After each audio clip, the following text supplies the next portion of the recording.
안녕하세요. 생생법률쇼 진행을 맡은 김유리입니다. 법과 친해지는 제법 좋은 방법 생생법률쇼. 갖가지 사건 사고가 일어나고 있는 유지경 세상. 오늘도 크고 작은 법률 문제로 어려움을 겪고 있는 여러분을 위한 법률 상담은 물론이고요. 세상을 들썩이게 하는 이슈들을 법적으로 풀어보는 시사법률 토크까지 준비되어 있습니다. 법률과 관련해 궁금한 내용 있으신 분들은 상담 전화 02-557-8295번으로 연락 주시거나 법률방송 홈페이지에 접속 후에 법률 상담에 문의 남겨주세요. 그리고 아래 하단으로 나가는 메일로도 상담 문의 받고 있습니다. 각 분야 전문 변호사가 무료로 성심성의껏 상담해 드리니까요. 많은 참여 바랍니다. 지금 이 방송은 유튜브 통해서도 실시간으로 함께 방송되고 있습니다. 많은 시청 부탁드리고 유튜브 통한 소통 창구도 열어두겠습니다. 그럼 오늘 도움 주실 변호사님 소개해 드릴게요. 법무법인 온담의 최승호 변호사 자리하셨습니다. 안녕하세요. 안녕하십니까. 안녕하십니까. 법무법인 온담의 최승호 변호사입니다. 네, 자주 뵈니까 좋네요. 아, 좋습니다. 너무 자, 좋습니다. 네, 오늘도 우리 또 최 변호사님의 특유의 또 센스 있는 상담 기대해 보도록 하겠습니다. 알겠습니다. 네, 자 그러면 오늘 접수된 상담 미리 살펴볼까요? 돈 안 갚는 전 애인. 술 취하면 폭행 휘두르는 엄마. 누수 방치, 세입자 잘못 아닌가요? 유책 배우자는 이혼 소송 못하나요? 네, 이렇게 다양한 분야의 상담이 접수가 됐는데요. 잠시 후에 변호사님과 함께 속 시원한 상담 도와드릴 테니까 끝까지 함께 지켜봐 주시면 좋을 것 같아요. 여러분은 지금 생생법률쇼와 함께하고 계십니다. 쉽사리 해결되지 않는 법률 문제를 끌어안고 있다면 지금 생생법률쇼와 함께하시죠. 법률 고민이 해결되는 가장 쉬운 방법을 소개해 드릴게요. 첫째, 02-557-8295로 전화를 한다. 둘째, 법률방송 홈페이지에 접속해서 법률상담 게시판에 문의를 남긴다. 셋째, 지금 화면에 나오고 있는 이메일 주소로 사연과 연락처를 보낸다. 생생법률쇼가 자랑하는 각 분야의 전문 변호사가 여러분의 더부룩한 속을 뻥 뚫어드립니다. 속 시원한 스파클링 상담 프로그램 생생법률쇼. 지금 바로 전화 주세요. 네, 생생법률쇼 오늘의 첫 순서는 법과 관련된 상식에 대해서 굵고 짧게 알아보는 시간 마련했습니다. 오늘은 영화, 드라마, 소설, 동화 등 명작 속에 있는 법률 이야기 신법한 해석 시간인데요. 변호사님, 오늘 어떤 작품 소개해 주실 거예요? 오늘은 너무 유명한 작품이죠. 호아킨 피닉스가 주연한 이제 조커 역을 맡았죠. 네. 그래서 반향을 일으켰었던 영화 조커입니다. 야, 조커 진짜 언제적 영화인지는 모르겠으나 저 기억이 안 날 정도지만 굉장히 또 인상 깊게 남아있긴 합니다. 네, 먼저 어떤 작품인지 소개를 좀 간단히 해주세요.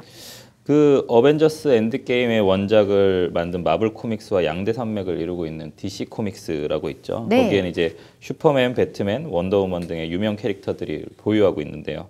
조커는 그 중에서도 배트맨의 영원한 숙적으로 알려진 빌런 캐릭터입니다. 네. 그래서 영화 조커는 DC 코믹스, 마블 코믹스를 통틀어 빌런 단독 주연 영화로서는 최초로 세계 3대 영화제 중에 하나인 베니스 영화제에서 황금사자상을 수상한 작품이거든요. 이야, 대단한데요? 대단하죠. 네. 그래서 개봉 전부터 많은 이목을 좀 이끌었었는데 주목을 받은 만큼 좀 논란도 있었습니다. 어떤 논란이 있었냐면 조커가 이제 아서라는 맞아요. 어린아이로 나오지 않습니까? 그래서 아서라는 아이가 이제 불우한 환경에서 조커로 변화하는 과정 속에서 결국에는 이제 그 조커의 범죄 행위, 한마디로 폭력 행위를 정당화하는 것이 아니냐라는 이런 우려 섞인 비판을 좀 받았었습니다. 그러게요. 또 어린 시절을 보여주니까 마음이 약해지긴 하더라고요.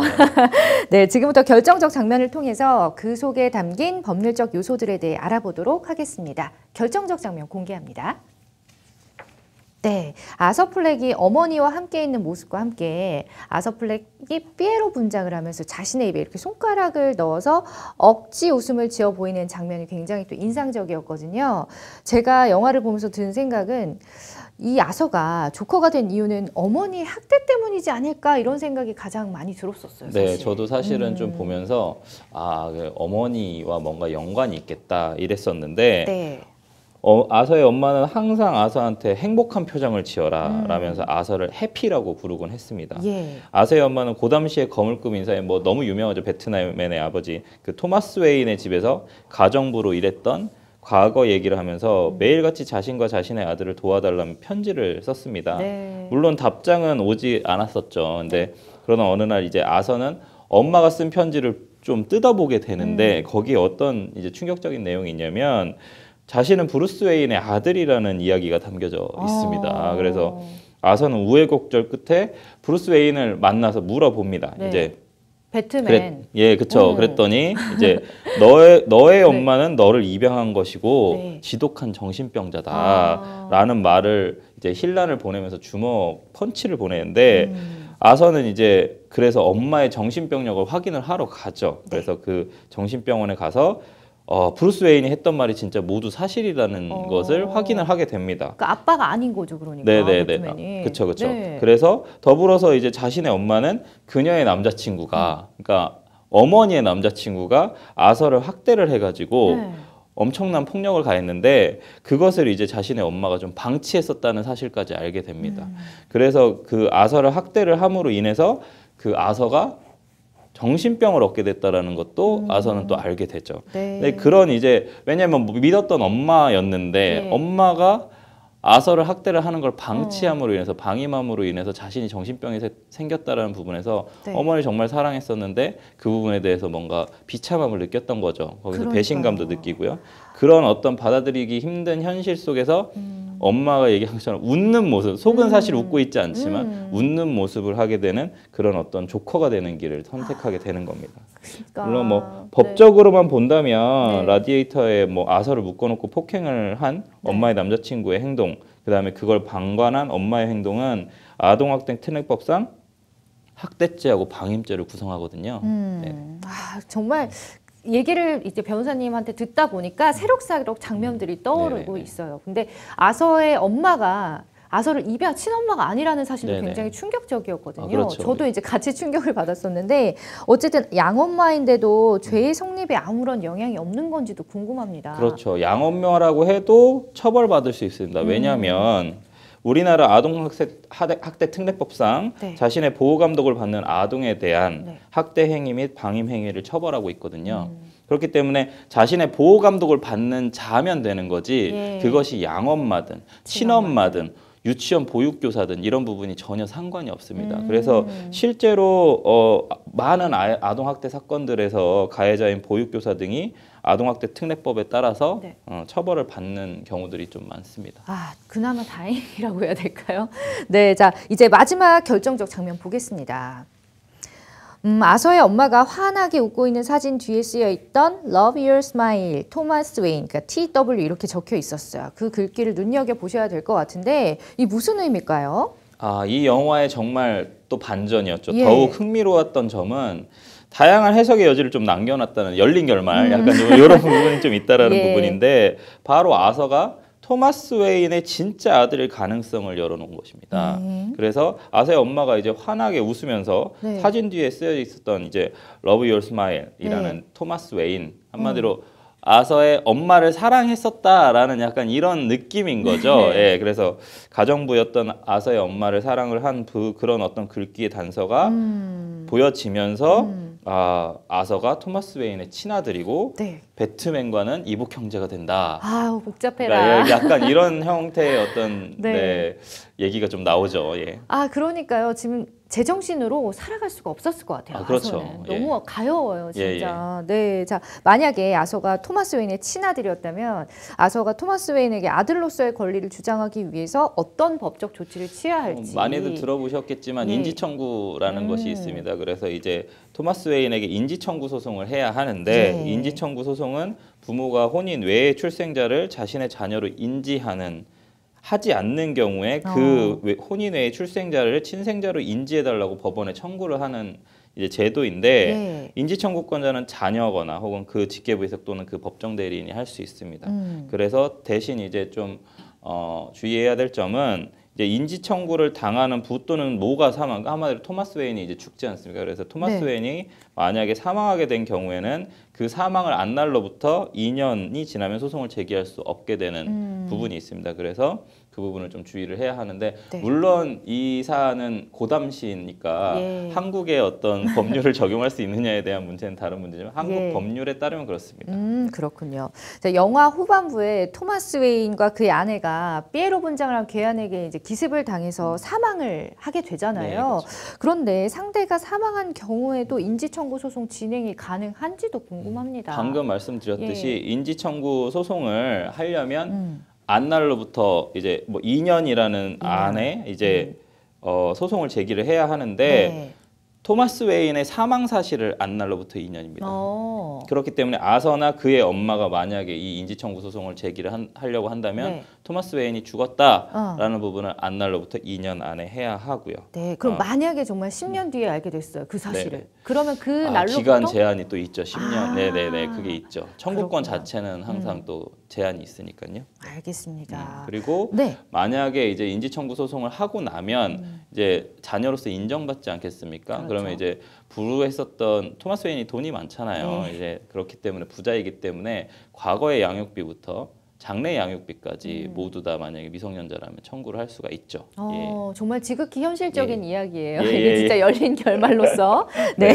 저희가 추측을 해볼 수가 있는데 토마스 웨인 같은 대단한 자산가에게 양육비를 청구하게 되면은 혹시나 뭐 당연히 가능하다고 하셨지만 네. 더 많은 일반 네. 사람들보다 더 많은 돈을 요구를 할 수가 있는 건지도 궁금합니다. 우리나라 법제는 그렇지는 않죠. 예. 근데 물론 일반적으로 양육비 산정 기준표라고 이제 가정법원에서 제시하는 부분들이 있습니다. 그래서 이제 금액 자체에 구간별로 나눠져 있는 금액이 정해져 있는데 네. 가장 저소득 구간, 한마디로 부와 모의 소득 금액을 합쳐서 산정하거든요. 그 다음에 네. 당연히 그 아이의 나이에 따라서도 좀 산정이 다른데 부와 모의 소득 금액이 적은 그 최저의 어떤 양육비와 최고의 양육비가 한 3배 정도 차이 나거든요. 그래서 3배 정도까지는 받을 수 있겠죠. 고액 자산가라면, 네. 소득이 많은 사람이라면. 하지만 그거보다 훨씬 더 많은 금액, 뭐 천문학적인 금액의 양육비를 받거나 하는 부분들은 법적으로 보장은 되지는 않습니다. 알겠습니다. 자, 지금까지 명작 속 법률 이야기 신법한 해석, 오늘은 조커와 함께 했습니다. 자, 지금부터는 생생법률쇼가 자랑하는 성심성의 무료 법률 상담 바로 시작해 보도록 하겠습니다. 먼저 전화 상담이 연결되어 있는데요. 한번 받아볼게요. 안녕하세요. 여보세요? 네, 안녕하세요. 어떤 점이 궁금하신가요? 저 남자친구랑 네. 헤어진 남자친구가 있는데요. 네. 그 남자친구한테 제가 사귈 때 돈을 빌려줬었어요. 그래서 금액이 한 350 정도 되는데요. 네. 네. 헤어지고 나서 지금 한 1년 정도 됐는데 돈을 돌려받지 못했거든요. 네. 근데 이제 마지막에 좀 서로 안 좋게 헤어져가지고 네, 한동안 연락을 안 하다가 제가 이제 돈을 좀 갚아라 이러면서 몇 달 전에 연락을 했는데 갚는다고 해놓고 계속 안 갚는 거예요. 네. 그러면서 좀 갚으라고 제가 연락을 몇 번 했더니 그때마다 내가 너랑 연애할 때 막 쓴 비용이 얼마인 줄 아냐, 기다려라 막 이런 식으로 자꾸 넘어가더라고요. 네. 그런데 제가 남자친구랑 이제 사귈 때 남자친구 차를 제가 운전하다가 사고로 인해서 수리비가 나온 적이 있었는데 그때는 그 남자친구가 냈었거든요. 예. 그래가지고 그게 저는 정확하게 기억은 안 나는데 80만 원 정도 됐던 것 같아요. 그래서 그거를 빼고 내가 돌려주겠다라고 말을 하더라고요. 그래서 일단 저는 그래라 좀 치사하지만 그러라고 했는데도 아직도 이제 돈을 안 갚고 있는데 그 증명할 게 없는 거예요. 제가 돈을 빌려준 사실을. 네. 그래서 이체 내역, 그때 이제 스마트 뱅킹을 했기 때문에 이체 내역은 있는데, 이거밖에 없는데, 이게, 이거 갖고 어떻게 돈을 돌려받을 수 있는지, 그리고 소송을 제가 조금 찾아봤더니 소송을 할 수 있다는데, 이제 괜히 배보다 배꼽이 더 클 것 같아서, 이제 소송을 꼭 해야 되는 건지, 그리고 만약에 변호사를 이렇게 선임하지 않고 소송을 하면 저 혼자서라도 진행을 과연 할 수 있는 거지, 소송이란 게. 네. 어떻게 돌려받을 수 있는 방법이 없는지 좀 여쭤보려고요. 아, 네, 전화 잘 주셨고요. 일단은 지금 돈을 돌려받는 게 우리 사연자님께서는 관건인 네. 것 같습니다. 그런데 지금 이체 내역밖에 증명할 게 없어서 지금 어떻게 하면 좋을 건지 이제 변호사님께 궁금해서 전화를 주신 것 같아요. 지금 옆에서 쭉 같이 듣고 계셨으니까 바로 연결해서 상담 도와드릴게요. 네, 안녕하세요. 최승우 변호사입니다. 네, 안녕하세요. 네, 이런 사안이 너무 많아요. 그러니까 대한민국에서는 사실 차용증을 잘 쓰지 않죠. 대부분 많은 분들이 그냥 계좌이체 내역으로 많이 남아 있는데 우선 상당히 다양한 형태로 이게 분할이 될 수 있어서 제가 하나씩 좀 말씀을 드리겠습니다. 뭔가 소송의 기법을 제가 또 설명을 드려야 될 것 같아서 아마 이 보시는 시청자분들도 실제로 내가 차용증을 안 쓰고 계좌이체 내역밖에 없어. 근데 내가 좀 받아야 될 돈이 있어. 왜냐하면 그게 진실이니까요. 내가 빌려준 돈이 있고 이자 계약은 하지 않았다고 하더라도 실제로 받아야 되는 부분들이 있기 때문에 그 부분에 대해서 이제 궁금해하시면 이런 질문들이 정말 많으니까 좀 다 같이 들어주시면 더 좋을 것 같습니다. 우선은 이 차용증이 없으면 소송을 낼 수는 있어요. 350만 원 청구는 할 수 있죠. 근데 항상 증거재판주니까 증거가 필요하겠죠. 그렇죠? 말씀 들으시고 계시죠? 그래서 대부분 계좌 내역을 냅니다. 그럼 이제 계좌 내역을 내면 상대편이 나올 수 있는 행위들은 되게 다양해요. 예를 들어서 나는 350만 원을 받은 적이 없다. 예를 들어서요. 350만 원을 받은 적이 없다. 이런 답변이 있을 수 있고요. 350만 원은 받았는데 그건 내가 너한테 빌려준 돈을 받은 것이다. 라는 항변 사항도 있을 수 있고요. 혹은 내가 너한테 350만 원을 받은 건 맞지만 방금 얘기하신 것처럼 80만 원을 공제해야 될, 상계 처리를 해야 될 것들이 있다. 한마디로 뭔가 너에게 350만 원을 다 줄 수 없다. 이런 항변 사항들이 있을 수 있습니다. 근데 350만 원을 안 받았다라는 부인하고 350만 원 중에 100만 원을 깎아야 된다. 혹은 80만 원을 깎아야 된다는 항변하고는 정말 법적으로는 큰 차이가 있어요. 어떤 차이가 있냐면 잘 들어보세요. 350만 원을 안 받았다라고 하면 350만 원을 줬다라는 걸 누가 입증해야 될까요? 그렇죠. 청구를 한 사람이 입증을 해야 합니다. 근데 350만 원을 받긴 받았어. 근데 80만 원을 공제해야 돼. 100만 원을 공제해야 돼. 라고 하면 그 공제해야 되는 걸 입증하는 사람이 상대편이 되겠죠. 근데 여기에는 숨어져 있는 진실이 하나 있습니다. 어떤 진실이 있냐면 돈을 받긴 받았다. 뭔 말이냐면 내가 너한테 차용을 했다. 계약서가 없어도 된다는 뜻입니다. 차용증이 없어도 입증은 우선 된다라는 얘기죠. 입증 책임이 넘어갑니다. 뭔 말이냐면 이거는 소송을 제기하지 않으면 증거가 없는 상황에서는 사실은 못 받는 돈이죠. 그러니까 차용증이 없으면 350만 원을 돌려줘야 된다라는 그 내용이 없기 때문에 실제로 차용증을 만들어내는 행위랑 비슷합니다. 어떤 뜻인지 아시겠어요? 소송을 해서 상대편이 이제 변론 내용이라고 하는데 한마디로 변론을 해서 만약에 그래 내가 350만 원 받았어를 인정하는 진술이 나오면 차용증이 그때부터는 필요가 없다는 얘기예요. 어떤 뜻인지 아시겠죠? 350만 원을 받긴 받았어라고 인정하는 자백 진술이 있으면 그때부터는 차용증이 없어도 된다는 얘기입니다. 그러면 그 중에서 얼마를 공제를 해야 되는지를 상대편이 입증을 해야 되죠. 그렇죠? 그렇기 때문에 부인이 아닌 항변으로 들어가면 결국에는 차용증이라는 것이 없어도 된다라는 거고 계좌 이체 내역만으로도 돈을 받을 수 있는 상황들이 발생을 한다라는 뜻입니다. 이건 일상에서 정말 많이 일어나는 일이기 때문에 시청자분들이 난 차용증이 없어서 돈 못 받는 거 아니야? 이렇게 생각하시는 분들 정말 많아요. 그리고 그렇게 조언하시는 분들도 주변에 정말 많습니다. 근데 소송을 해봐야 아는 거예요. 상대편이 어떻게 나오는지에 따라서 사실은 차용증이 없어서 질 수도 있고요. 차용증이 없더라도 이길 수 있습니다. 네, 그런 상황들이 있기 때문에 사실은 소송을 해야 되는 부분이 있고 또 두 번째로 이게 꼭 소송이 아니면 다른 방식으로 돈 받을 수 있는 방법은 없나요? 라고 여쭤보셨는데 대한민국에서 강제로 돈을 받아올 수 있는 방법은 단 하나도 없습니다. 그건 불법적인 과거에 뭐 조폭을 이용한다거나 아니면 흥신소를 이용한다거나 이런 거 말고 적법한 방식으로 제 지갑에 있는 돈을 꺼내오는 방법도 강제적으로 가져올 수 있는 방법은 법원을 통하는 거 말고는 대한민국에 그 어떤 방법도 없습니다. 그렇기 때문에 강제적으로 돈을 꺼내오는 방법, 한마디로 집행이라고 하는데요. 소송에서 이기고, 본안 소송에서 이기고 나서 집행 단계로 넘어가서 추심을 하거나 전부명령을 받거나 뭐 여러 가지 집행제도를 이용을 해서 뭐 우리가 빨간 딱지 붙인다고 하는 유체동산 경매를 한다거나 뭐 여러 가지 강제 집행을 할 수 있는 여러 가지 사안들이 있는데 그 방식 아니고서는 사실 돈을 강제적으로 가져올 수 있는 방법은 없어요. 그래서 소송을 해야 되는데 소송에는 여러 가지 그 소송이 있습니다.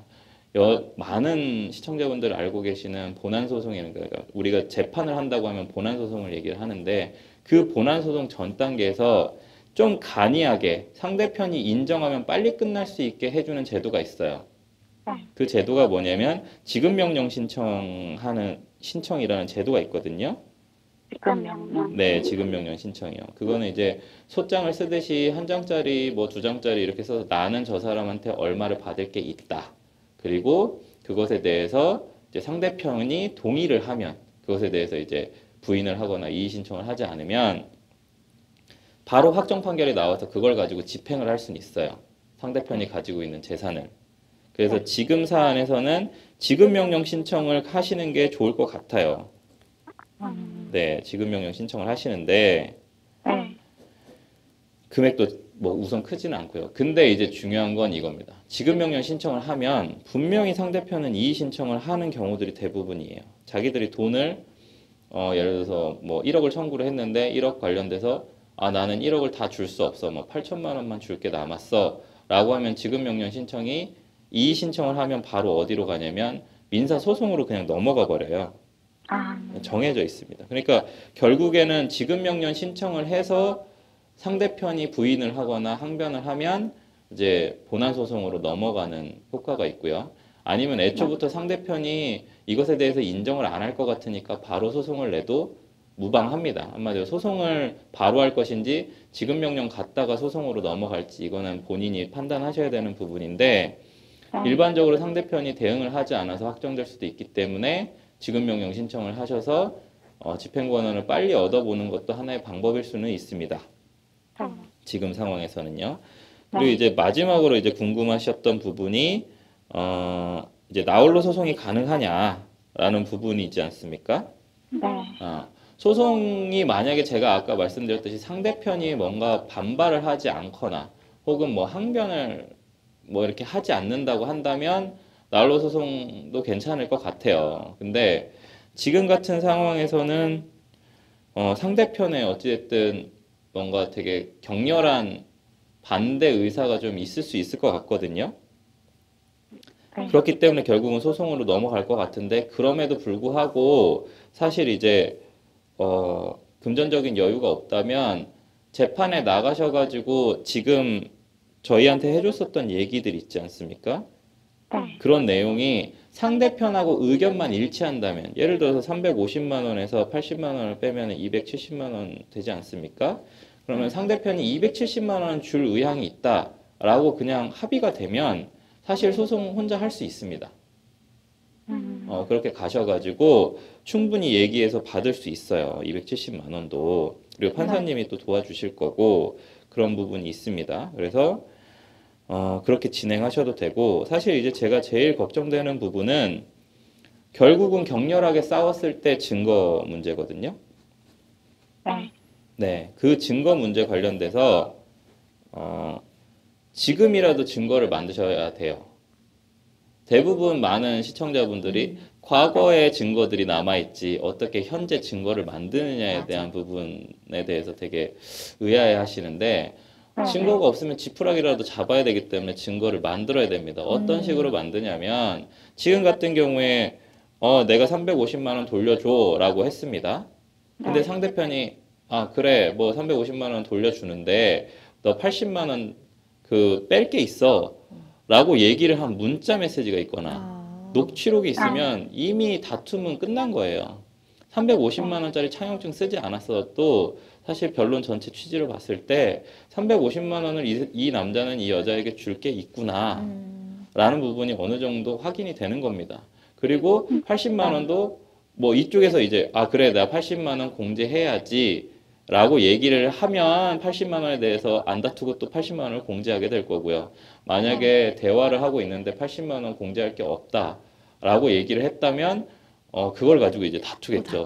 네, 재판에서. 그러니까 한 단계 한 단계 한 단계가 다른데 그러면 지금 상황에서도 그 남자친구한테 문자를 보내가지고 언제까지 갚을 건데? 라고 물어봤습니다. 그러면 아 뭐 1년 뒤에 갚을게 2년 뒤에 갚을게 이렇게 얘기를 하면 사람들은 그게 어떤 의미를 가지고 있는지 모르나 사실은 1년 뒤에 갚을게라는 것은 내가 나의 채무를 인정을 하고 변제 기일까지도 약속을 하는 행위입니다. 그렇기 때문에 270만 원을 줄 것이 있다라는 걸 인정한 진술이 나올 수 있고요.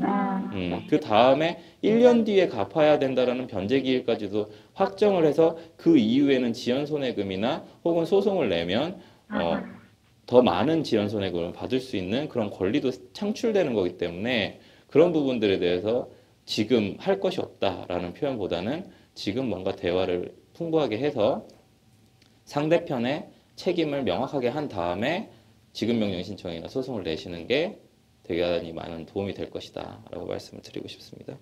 와, 제가 근데 이 친구랑 네. 거의 그 전화 통화를 하는데요. 네네. 그 전화 통화가 녹취를 만약에 하면 네. 몰래 해야 되는 것 같은데 하셔도 됩니다. 당사자 간에 통화는 하셔도 됩니다.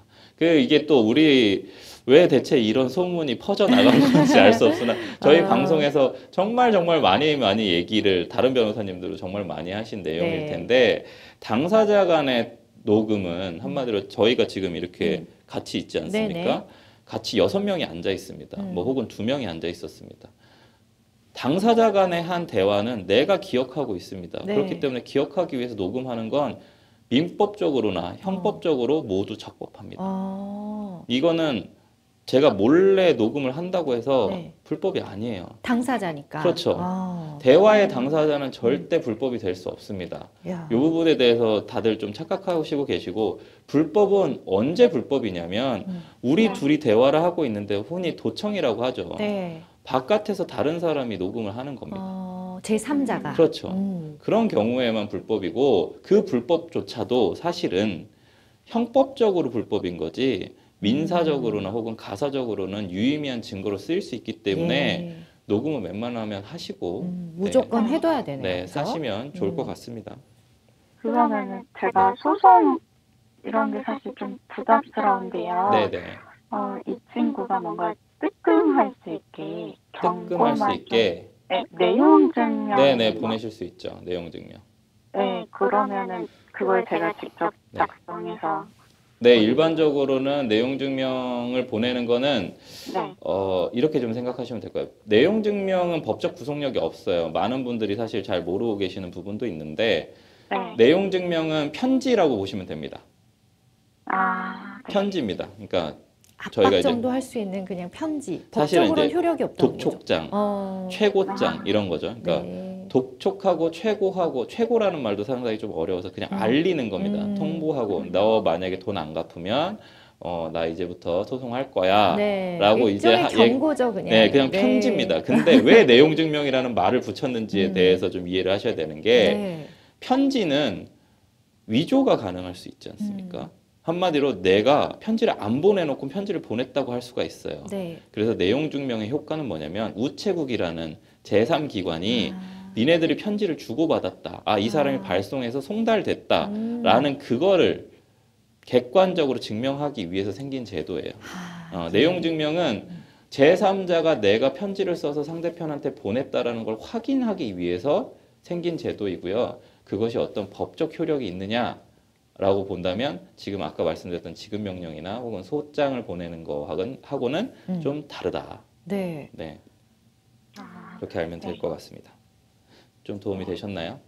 네, 감사합니다. 더 궁금하신 점 있으시면 여쭤보셔도 됩니다. 아니요. 일단은 그러면 내용 증명을 하고 제가 일단 증거를 모아놓고 그 순서대로 가는 게 우선은 저라면 전화 통화를 해서 녹취를 하고요. 문자 네. 메시지를 뭐가 있는지를 우선은 보고요. 그다음에 네. 문자 메시지를 만든 다음에 그 다음에 내용 증명을 보낼 것 같습니다. 왜냐하면 내용 증명을 보내면 이미 상대편은 감정적으로 액티베이션 되기 때문에 네. 사실은 그때 뭔가 주고받는 메시지나 전화 통화는 사실은 감정적인 부분이 있을 거고 방어적인 형태, 그러니까 진실이 왜곡되는 형태의 맞아, 맞아. 결과물들이 많이 나올 수 있기 때문에 사실은 우선은 뭔가 두 사람 간의 관계가 그냥 원만하게 서로 해결할 수 있는 그냥 그런 문제로 진행이 되다가 네. 법적인 부분으로 넘어가는 것이 좀 더 맞지 않나라고 생각합니다. 네, 알겠습니다. 네. 예, 자, 도움이 되셨으면 좋겠습니다. 자, 상담은 여기서 마무리할게요. 네, 감사합니다. 네, 야, 오늘 참 그 디테일하게 많이 답변을 해주셨는데 정말 상대방이 어떻게 나오는지에 따라서 대응이 달라질 수 있다는 게 굉장히 신선했어요. 네, 상당히 보통은, 많죠. 그래서 소송을 해볼 만한 사건과 어, 소송을 하면 안 되는 사건으로 나누어지거든요. 그러네요. 근데 소송을 하면 꼭 이긴다라는 사건은 네. 잘못된 답변이죠. 아, 소송을 해서 100% 이긴다라고 하시는 혹시 변호사님들이 계시면 가시면 네. 안 되고요. 네. 100% 이긴다라고 혹은 이건 이렇게 될 거야라고 네. 딱 그냥 뭔가 단정 짓는 거. 네, 뭐 전보듯이 음. 이렇게 될 거야라고 하면 음. 사실 저는 지금까지 본 사건들 중에 음. 그렇게 그냥 예상한 대로 흘러가는 소송은 별로 없는 것 같습니다. 그렇게 그렇군요. 예상한 대로 흘러가는 소송은 변호사한테 오지 않죠.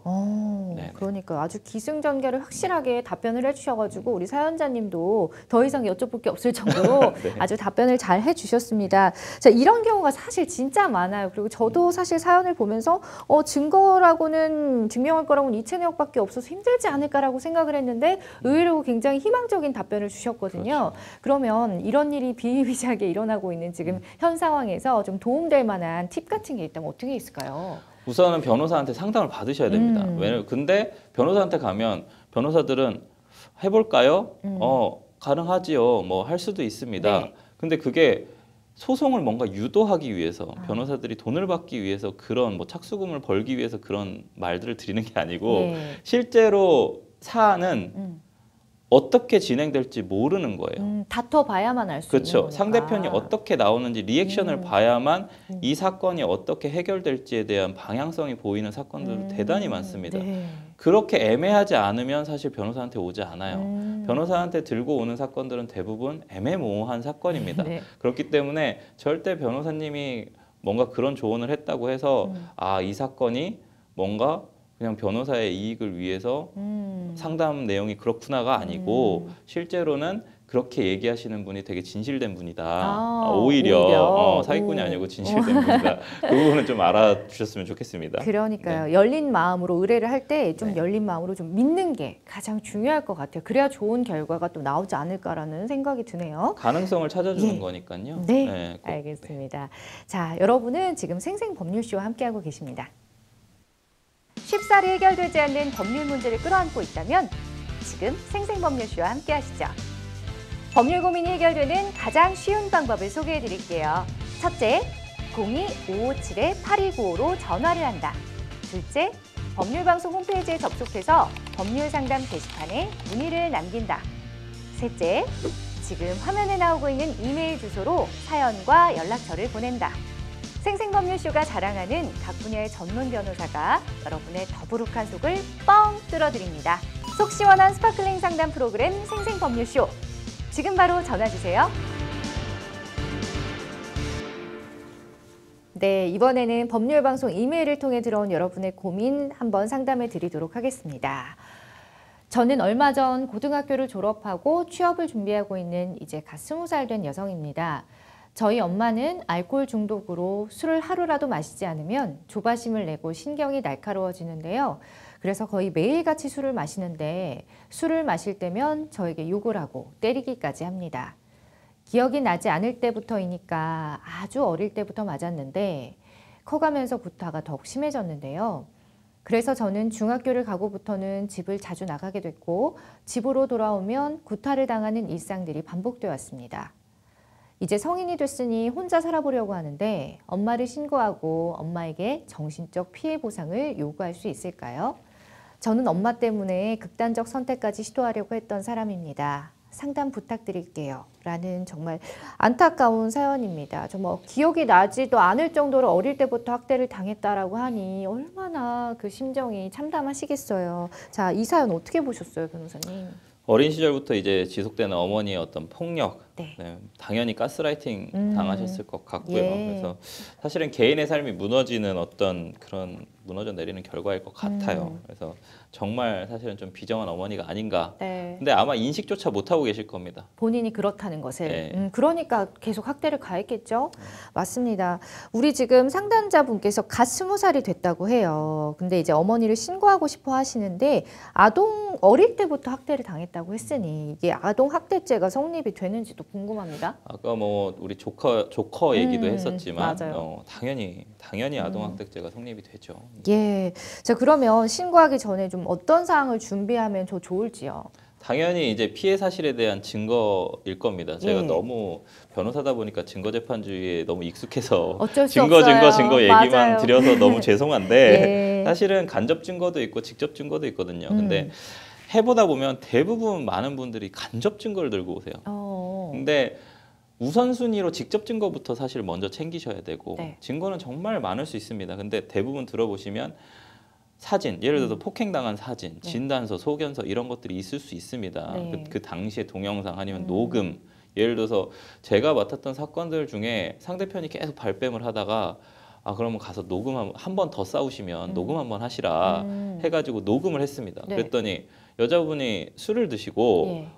죽여버리겠다라는 말을 했어요. 그러니까 이게 이혼 소송을 하는 과정 속에서도 한 번 더 싸워서 네. 거기에서 녹음을 해서 네. 제가 변호사한테 상대편 변호사도 철석같이 믿고 있죠. 왜냐하면 자기 앞에서는 당연히 그 여성분이 되게 온화하게 이렇게 얘기하실 테니까요. 근데 남편 입장에서는 계속 자식들도 억울하죠. 칼로 협박받고 네. 자기도 협박받고 이런 상황이니까 결국에는 변호사님 증거가 없는데요 이러시더라고요. 그래서 그럼 한 번 더 싸우시면 녹음하셔라. 영상 못 찍더라도 녹음을 하셔라 그랬더니 녹음에 그게 있어요. 그래서 보내줬어요. 상대편 변호사한테. 네. 바로 꼬리 내리고 그 여자분 사라지셨어요. 민망스럽지. 네, 본인도. 결국은 저희가 승소를 했었는데 그 말인즉슨 제가 말씀드린 거 아까 전 상담에서도 말씀드렸지만 증거가 없다고 해가지고 포기하시라는 얘기가 아니라 증거가 없으시면 그 잘못을 하신 분은 계속 반복하게 되어 있습니다. 그 잘못을. 네. 진실은 사실 숨기기 되게 어려워요. 그렇죠. 그렇기 때문에 지금 같은 경우에도 피해 사실에 대한 증거를 남기시고 증거가 없다고 또 얘기하시겠죠. 과거에 제가 그런 증거를 남기려고 노력하지 않았습니다. 이랬을 때 지금 만드세요. 지금도 가셔가지고 어머니는 또 술 드시고 또 딸을 때리겠죠. 네. 그렇죠? 그러면 그때 만드시면 됩니다. 그러면 이제 추론이 되지 않습니까? 예. 판사도 과거에 이런 일들이 계속 이 지금 현재 딸의 진술이 훨씬 더 높은 신빙성을 가지고 있어. 그러니까는 엄마가 때리지 않았다라고 주장을 하면 네. 그 부분에 대해서 받아들이기 어려워. 그래서 여러 가지 증거들을 만들어낼 수도 있습니다. 그래서 당연히 증거는 많을수록 좋을 것이고 아까 말씀드렸듯이 의사의 진단서나 소견서, 그다음에 피해 부위 사진 혹은 피해 사실들 기억날 때 시간 순으로 좀 사건일지 내가 몇 살 때 어떻게 맞았고 어느 장소에서 어떻게 맞았고 네. 엄마는 매일같이 술을 드셨을 테니까 때린 것들, 네. 학대당했던 것들, 방임당했던 것들 이런 것들을 좀 기록해 놓으시면 좀 더 좋을 것 같아요. 정말 말 그대로 반박 불가할 수 있도록. 네. 정말. 또 엄마가 어떻게 나올지 모르죠. 그걸 또 다 그러니까요. 인정하실 수도 있지만 인정을 안 하실 수도 있죠. 근데 이것이 비정한 딸의 모습이 아니라 네. 사실은 어머니를 개선시키기 위한 노력이라는 거죠. 맞아요. 그러면 무엇을 잘못했는지에 대해서 조목조목 얘기를 해줘야만 그 어머니가 듣고서 그래 내가 지금까지 그랬구나. 왜냐면 아까 말씀드렸듯이 인지를 못하고 계실 수 있거든요. 네. 어머니 입장에서 당연히 딸한테 잘해주고 싶었을 텐데 내가 그런 잘못을 하고 있었는지조차 인지를 못하고 있을 수 있으니 네. 인지를 하게끔 만들어줘야만 거기서부터 다시 시작할 수가 있는 거죠. 가족관계라는 것은 내가 잘못했구나. 진정 어린 사과를 하고 용서를 하면 그때부터 다시 시작할 수 있지만 내가 발뺌을 하고 내가 그거에 대해서 나는 학대한 사실이 없다 이렇게 얘기하면 그때는 사실 부모와 자식 간의 관계를 유지하기는 상당히 어렵겠죠. 아, 그러니까요. 사실은 이제 부모를 상대로 이렇게 소송을 한다고 하면 굉장히 비정하다라고 생각하고 그렇죠. 이게 도리가 아니다라고 생각해서 망설이는 분들도 꽤 그렇죠. 계실 거예요. 예, 예. 그런데 변호사님 말씀을 듣고 나니까 이 소송을 통해서 나와 이 부모가 오히려 더 개선이 될 수 있는 그렇죠. 그런 게 될 수도 있겠다라는 생각이 드네요. 새롭게 오. 시작하는 부분이고 네. 얼마 전에 이제 본 드라마 너무 홍보해서 그런가 대행사라는 드라마를 아. 보니까 거기에 이제 엄마가 예. 딸을 버리고 네. 20년 이렇게 갔는데 엄마는 네. 또 그리워서 성공한 아. 딸을 찾아온 거예요. 근데 아. 결국에는 서로가 다시 합쳐지려면 네. 용서하고 합쳐지려면 그런 어떤 한 번은 네. 한 번쯤은 서로 이런 문제가 있었다. 후닥거리라고 하죠. 그렇죠. 그게 꼭 필요하다라는 맞아요, 말씀을 맞아요. 꼭 드리고 싶습니다. 굉장히 예. 중요한 말씀이십니다. 네. 자, 어머니가 알코올 중독자세요.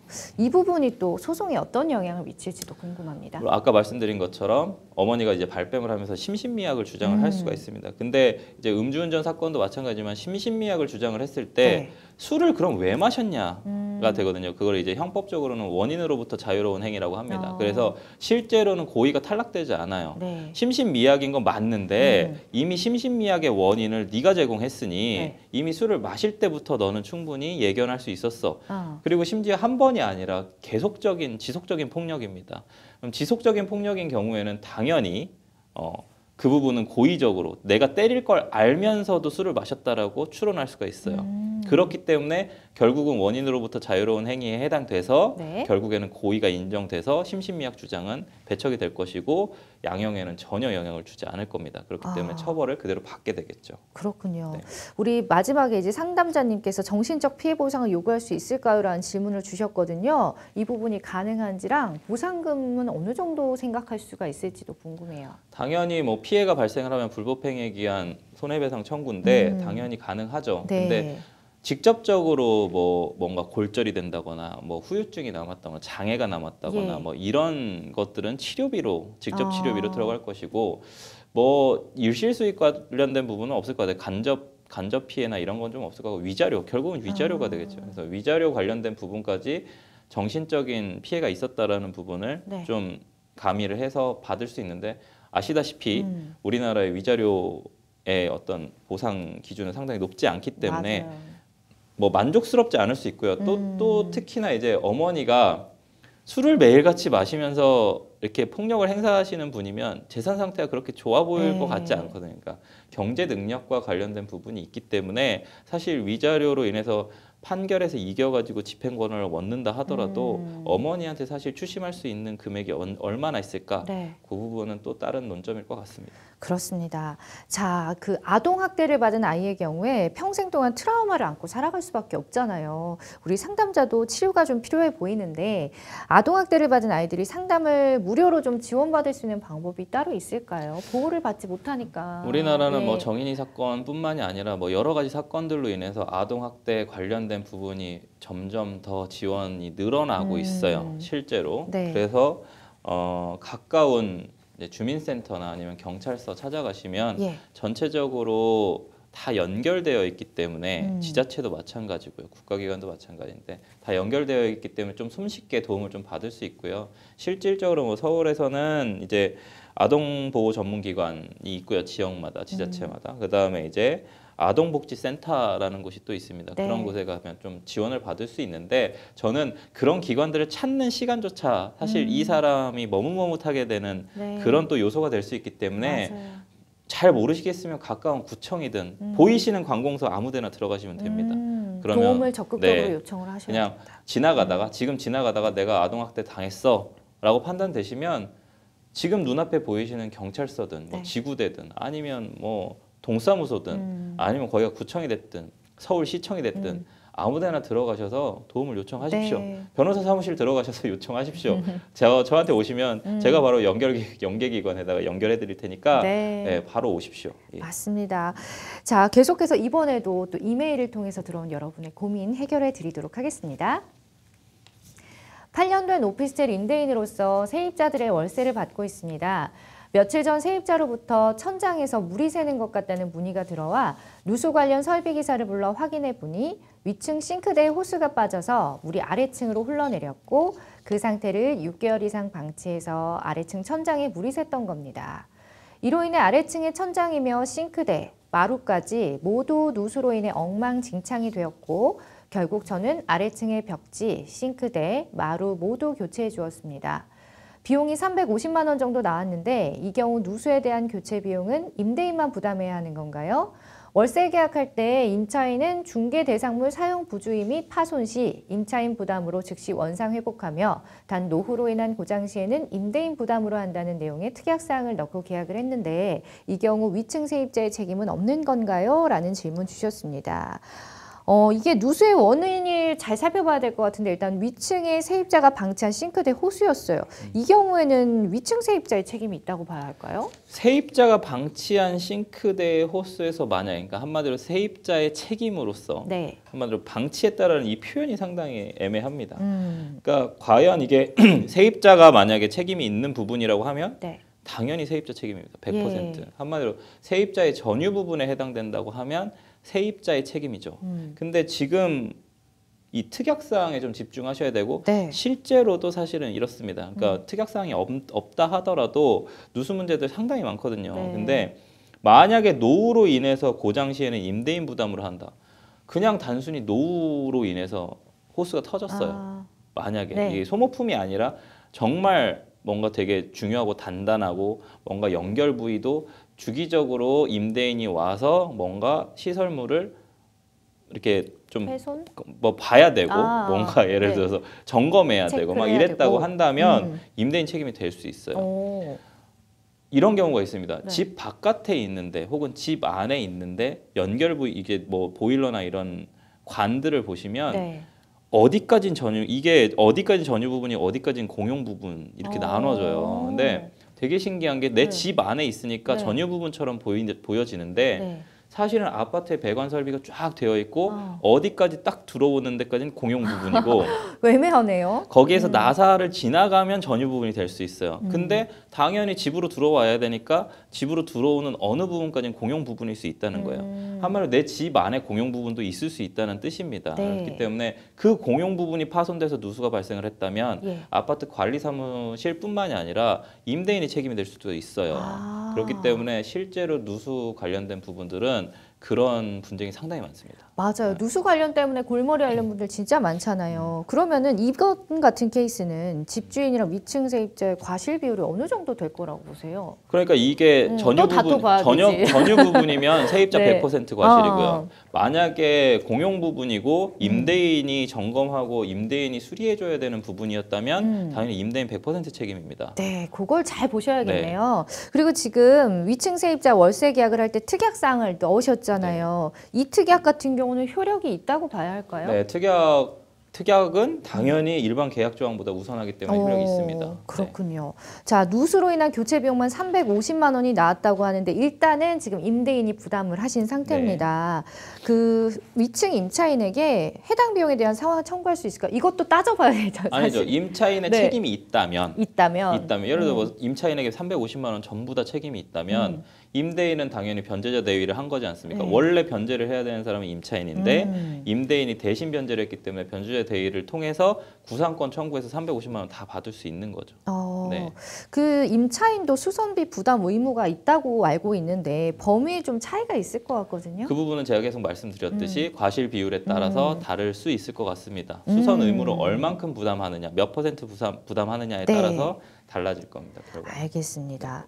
자, 사실은 그 겨울철에 결로나 곰팡이로 인한 분쟁도 굉장히 자주 일어나고 있습니다. 얘기들 많이 들으셨을 네네. 것 같은데 이 경우에는 또 과실을 어떻게 봐야 될까요? 이게 관리의 문제인 건지 아파트의 문제인 건지. 결국은 똑같습니다. 임차인의 과실로 인해서 결로나 곰팡이가 피거나 혹은 누수가 발생을 했을 때는 네. 임차인의 과실 부분이 더 많을 것이고 예. 예를 들어서 둘 다 공동의 책임이 있을 수 있어요. 그렇죠. 임대인 뭐 40에 임차인 60 이런 사안들도 있을 수 있고요. 근데 제가 계속 말씀드렸듯이 전유 부분이냐, 내가 관리를 해야 되는 부분이냐, 혹은 아니면 임대인이 관리를 해주고 뭐 해야 되는 부분이냐. 예를 들어서 변기가 고장이 났습니다. 네. 근데 변기 같은 경우에는 임대인 거지 않습니까? 네. 나가면 또 임대인이 또 사용하는 거기 때문에. 그렇죠. 그래서 뭐 변기 관련된 부분, 특히 이제 바닥, 소비재 말고 임차인의 잘못으로 뭔가 파손이 일어났다면 모르겠지만 임대인이 그냥 해주지 않아서 그랬다면 당연히 임대인 책임이 될 수 있겠죠. 그래서 네. 이런 걸 다 해주는 주택임대차 분쟁조정위원회에 가서 좀 해결을 하실 필요가 있습니다. 그러니까요. 이게 혼자 힘으로는 좀 해결하기 어려울 수도 있으니까요. 주택분쟁위원회까지 말씀을 잘 해주셨어요. 자, 오늘 함께 해주신 최승호 변호사님 어느새 시간이 순삭됐습니다. 감사합니다. 네, 오늘 준비한 순서는 여기까지입니다. 궁금한 점 있으시면 저희 언제든지 무료 상담 가능하니까요. 전화, 홈페이지, 이메일 통해서 연락 주시면 됩니다. 오늘 준비한 순서는 여기까지입니다. 시청해 주셔서 고맙습니다.